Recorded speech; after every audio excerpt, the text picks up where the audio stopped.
नमस्कार. पुरंदर न्यूज चॅनलतर्फे आपलं सर्वांचं स्वागत.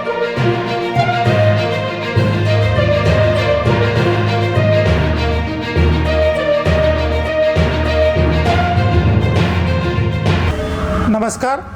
पुरंदर न्यूज चॅनलमध्ये आपलं सर्वांचं स्वागत आहे.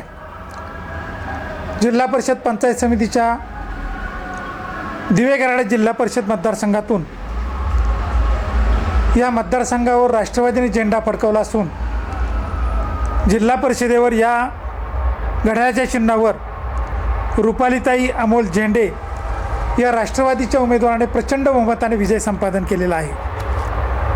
त्यांनी विद्यमान शिवसेनेच्या सदस्या ज्योती राजाराम झेंडे यांचा दारुण पराभव केलेला आहे. याशिवाय भारतीय जनता पक्षाचे उमेदवार दिव्या संदीप जगदाळे यांचाही मोठा पराभव झालेला आहे.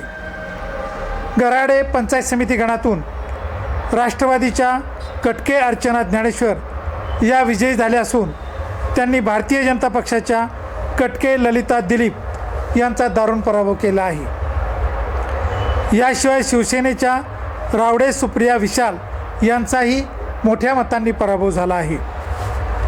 दिवे गणातून राष्ट्रवादीचे ब्रँड उमेदवार अमित भाऊसाहेब झेंडे हे विक्रमी मतांनी विजयी झाले असून त्यांनी भारतीय जनता पक्षाच्या देवीदास संभाजी कामथे यांचे डिपॉझिट जप्त केले आहे. तर शिवसेनेचे मगर बाळासाहेब दगडू यांचाही दारुण पराभव केला आहे. मागील जिल्हा परिषद निवडणुकीत जिल्हा परिषद व 2 पंचायत समितीच्या जागा या शिवसेनेकडे होत्या. धन्यवाद.